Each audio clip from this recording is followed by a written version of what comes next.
Good evening and welcome to the Tuesday, March 23rd meeting of the City Property Committee. Present this evening, we have myself, Councillor Zarella, we have Councillor Schultz, Councillor Van Hazinga, Councillor Boschman, and Councillor Squalia. We also have with us Peter Kettle and Nick Bassonetto to weigh in on some of our agenda items. We have two items on the agenda this evening. Please be advised that FATV is conducting audio and video recording for public broadcast. First item on the agenda, which is currently tabled, is 4620, Councillors Marisa Fleming and Marcus Di Natale to declare Ethier Street a public way. I am going to ask for a motion to take this off the table and put it before us. I make a motion, we take it off the table and put it before us. Second. Thank you. If there is no objection, we'll take this by unanimous consent. Seeing no objection, it is before us. I make a motion, we give it leave to withdraw. Second. All right, I have a motion and second to give leave to withdraw. Anyone speaking on the motion? All right, if there is no objection, we'll take this by unanimous consent. Seeing none, it has been given leave to withdraw. Am I correct, by the way, in assuming that both of our guests this evening are here on the other matter, not Ethier Street? Yes. Okay, just I didn't want to preclude anyone from speaking to the matter. Councilor Zarella, can I ask a question? Sure. What is the latest on Ethier Street? Nothing's happened since last week. Yeah, that's pretty much it. That's why. Okay. That's why I think we're giving it leave to withdraw. It can always be refiled once the prerequisites have been taken care of. It just makes no sense to have it continue to sit on our agenda for another few months. Yeah. Okay. There's no real cost in refiling it or anything. So. All right, so next on the agenda, 22720, Councillors Kushmerik and Kuchar to designate Alpine Road, McIntyre Road, Sheldon Road, and Stickney Road as scenic roads as stipulated by the Scenic Road Act, MGL Chapter 40, Section 15C. And we have received communication from the committees on this. The Planning Board at its December 8th, 2020 meeting voted unanimously to recommend this designation, as did the Conservation Commission at its February 23rd meeting. So that is currently before the body, and I believe our guests have some comments they'd like to make on that. Mr. Kettle, would you like to go first? Chair Zarella, City Property Committee, thank you very much. I was hoping that you guys were going to vote on it and give it a positive vote so that I could thank you all for everything that's been done over the past 5 months, I believe, because it's taken a while to get there. But I personally think, well, so does the little committee that we set up here as the neighbourhood committee. Everybody's really pleased with what the builder's done, Josh Olson, and it really does look fantastic. I just hope that when the electricity goes in, that they don't take all the trees down like they did at the top of McIntyre. So that's just my comment, but thank you very much to everyone. Thank you. Thank you. Commissioner Bassonetto, would you like to weigh in? Yes, sir. Thank you very much, members of the committee and Mr. Kettle. DPW supports the scenic road designation. I think it's beautiful up there, the old rock walls and the trees. And I think there should be some protection in order to, preserve some of that rural character up there.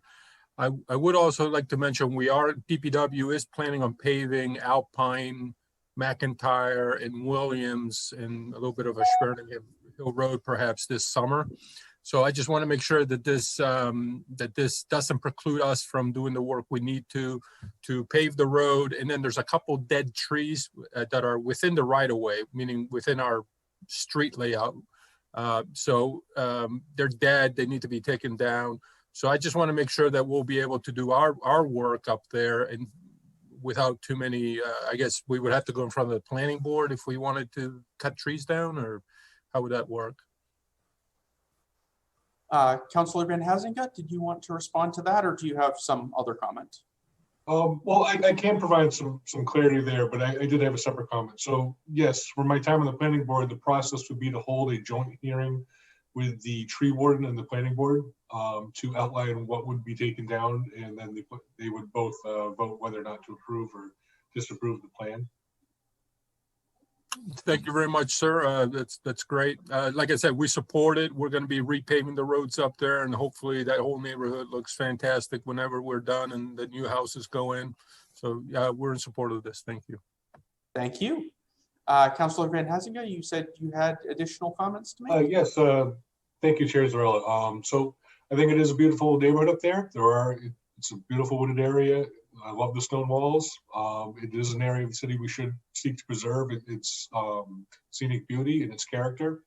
I would just point out that there are some trees that do need to go down, like the commissioner noted, that there are, if you drive down Sheldon Road, all of them, there's overgrowth, there are dead trees that will have to come down. So it's not a situation where another tree will ever be touched, but we will have to do some maintenance work and keep it beautiful. And I think the area will benefit from that.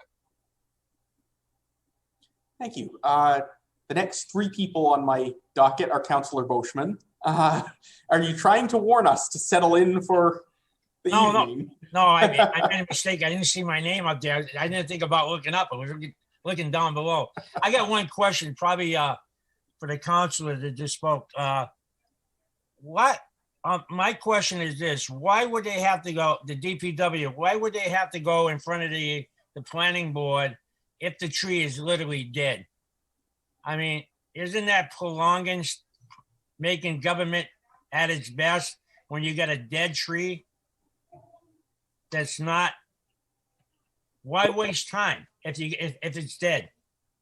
So if I may respond, it is a side effect of this ordinance that nothing in life is free. So what this does is it adds another layer to go through to do things. It doesn't mean nothing can happen, but it adds another layer that you have to go through. And even in situations where there's a dead tree, if you look at the wording of the act, it's just cutting or removal of trees or tearing down or destruction of stone walls or portions thereof needs approval. So it is something that we don't want to do this throughout the entire city, and we want to save it for special areas that would benefit most from it, because it does slow things down. And hopefully we can do some planning ahead for the coming road work, for any work, tree removal we have to do there, and we can sort of take care of that ahead of time and make sure we're prepared so we don't hold up work.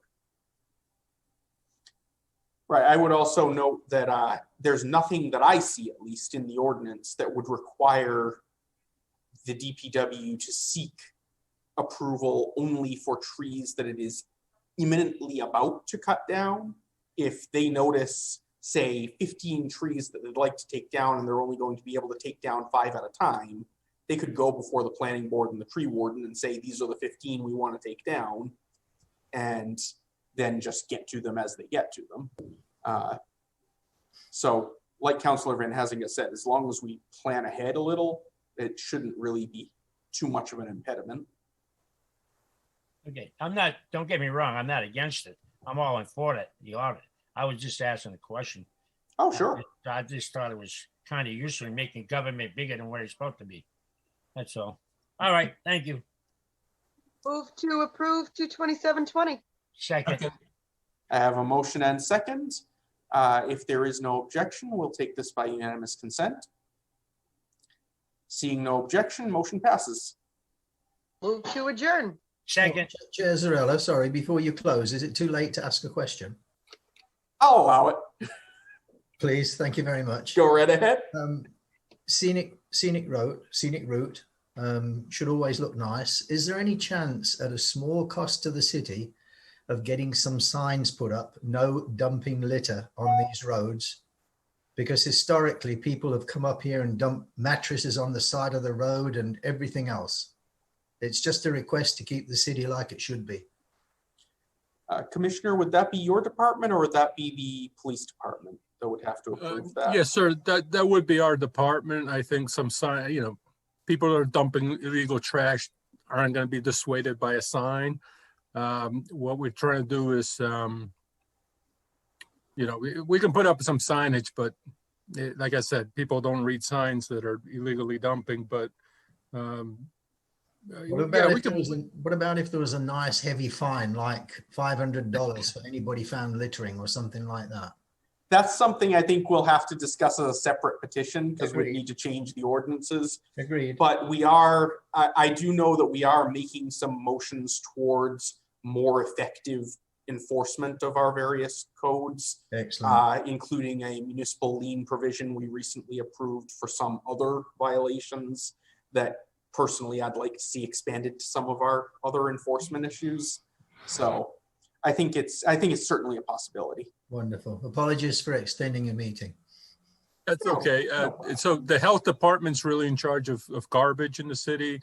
And I think funding the health department with some, like those game cameras that you can hide in a tree, put up signs that say video surveillance, don't dump, and really start enforcing people. I think but that's a discussion, like the counselor said, that we need to bring in the health department, the police, everybody in. I have Councilor Squalia, go ahead. just to note that we have existing dumping violation fines on the books, $250 for the first offense, then it's $500, then it's $1,000, then it's $2,000. The problem is catching people in the act. Right, exactly. So that's certainly something to sort of mark on the mental docket though, and we can address that over the course of the next few months, perhaps. Okay. Because the committee's now approved it, is that it? We've got it, or does it have to go somewhere else now? Because we've been through, this is the fourth, I believe. It'll go back to the council that has to Okay. approve the committee's Right. action. But I seem to recall there was pretty strong support on the council last time, so Right. shouldn't be a problem. Okay. Well, thank you very much again. Thank you. Thank you. And I have a motion to adjourn. Do I have a second? Second. All right. If there is no objection, then we are adjourned. Have a great evening, everyone. Thank you. And don't forget, we have